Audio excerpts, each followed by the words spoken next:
Hi welcome back. ఈరోజైతే నోరూరించే ఆలూ పులావ్ చూడండి. చూస్తేనే నోరూరిపోతుంది కదా. నాకైతే ఇప్పుడు నిజంగా అంటే వాయిస్ ఓవర్ ఇస్తే కూడా మళ్ళీ తినాలనిపిస్తుంది. సో అంత బాగా వచ్చింది.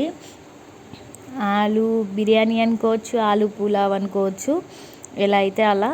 అంటే ఇంట్లో ఏ కర్రీస్ లేనప్పుడు అయితే సింపుల్గా ప్రిపేర్ చేసుకొని పెరుగు పచ్చడితో అయినా తినచ్చు. సో ప్రాసెస్లోకి అయితే వెళ్ళిపోదాం. చూడండి, నేనైతే చేసిన కొలతలు అయితే చెప్తాను, ఇలా అయితే ట్రై చేయండి. సో నేనైతే రేషన్ బియ్యంతో వేస్తున్నాను. రేషన్ బియ్యం అయితే ఎంత బాగా వస్తున్నాయి తెలుసా. అంటే నేను చాలాసార్లు రేషన్ బియ్యంతో బిర్యానీ, బగారా ఇవన్నీ అయితే ట్రై చేస్తున్నాను. ఇప్పుడు ఆలూ పులావ్ కూడా దీంతోనే ట్రై చేస్తున్నాను. చూడండి, ఇదైతే మేము బియ్యం పెట్టుకునే గ్లాసు.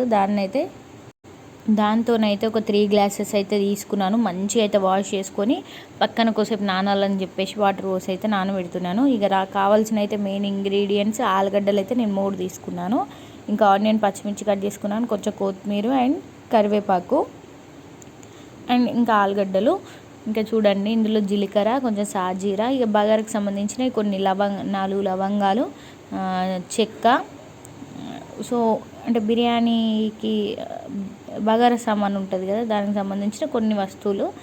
ఎక్కువ వేసుకోకుండా, స్పైసెస్ అవసరం లేదు, తక్కువ స్పైసెస్ తోటి మంచిగా వేసుకోవచ్చు. సో 3 ఆకులు కూడా. ఇంకా నేనైతే ఇంకా ఒక ప్యాన్ అయితే పెట్టేసుకున్నా. ఆయిల్ అయితే ఒక 2 స్పూన్స్ అయితే పోసుకున్నా. ఒక 2 స్పూన్స్ ఆయిల్ పోసుకొని ఆయిల్ వేడి అయిన తర్వాత ఇంతకుముందు చూపించిన స్పైసెస్ అయితే అందులో వేసుకోవాలి, బగారాతో సహా. సో మంచిగా స్పైసెస్ కొంచెం దూరగా వేగిన తర్వాత ఇంకా మనం కట్ చేసుకున్న పచ్చిమిర్చి, ఆనియన్ అయితే మంచిగా వేగనియాలి. అండ్ ఈ పులావ్ చేసే టైంలో అయితే మంచిగా వర్షం కొడుతుంది. వేడిగా పులావ్ ఎంత బాగుండే తెలుసా అసలు. చూడండి, ఎండింగ్ వరకు మీకే తెలుస్తుంది. కొంతమంది అయితే ట్రై చేసిన వాళ్ళు ఎవరన్నా ఉంటే చెప్పండి.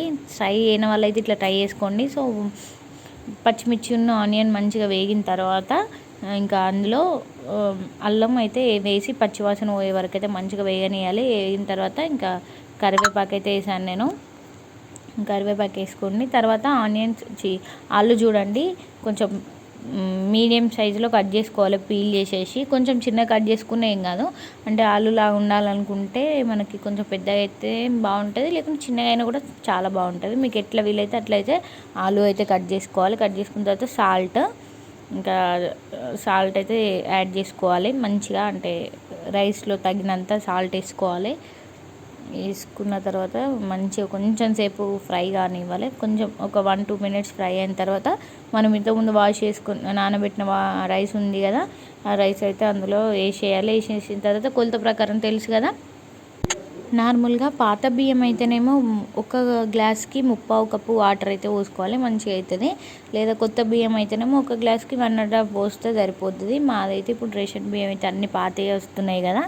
సో నేనైతే ఇక 3/4 కప్పు అయితే పోసుకున్నాను. ఒక కప్కి 3/4 కప్పు లాగా పోసుకున్నాను. ఇంకా ఒకసారి మంచిగా అంతా కలబెట్టుకొని అయితే మూత అయితే పెట్టేసేయాలి. నార్మల్గా ఒక 70% కుక్ అయిన తర్వాత మనం కొత్తిమీర ఇంతకుముందు వేసుకోలే కదా, ఇదైతే కొత్తిమీర అయితే వేసేసుకోవాలి 70% ఉడికిన తర్వాత. ఇంకా తర్వాత సిమ్లో పెట్టేసి ఇంకా మంచిగా ఉడకనివ్వాలి. ఇంకా చూడండి ఎలా అయిందో పులావ్. అసలు ఎంత బాగా వచ్చిందంటే చాలా టేస్టీగా అండ్ ఇక చెప్పలేనంత బాగా వచ్చింది. ఒకసారి మీరైతే కంపల్సరీ ట్రై చేయండి. నేనైతే పులావ్తో మామిడికాయ పచ్చడి ట్రై చేస్తున్నాను. ఈ పులావ్లో మామిడికాయ పచ్చడి, సాంబార్ ఆర్ పెరుగు పచ్చడి, ఈ 3 అయితేనే చాలా బాగుంటాయి. తర్వాత వాటికే సెకండ్ ప్రిఫరెన్స్. సో నేనైతే మామిడికాయ పచ్చడి వేసుకొని తినేసిన. అండ్ మన ఛానల్ని ఫస్ట్ టైం చూసుకున్న వాళ్ళైతే తప్పకుండా సబ్స్క్రైబ్ చేసుకొని అయితే చూడండి.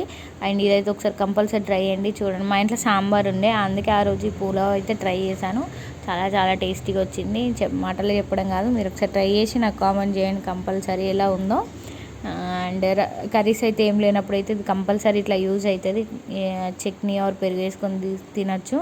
And thank you for watching. Please do like, share and subscribe.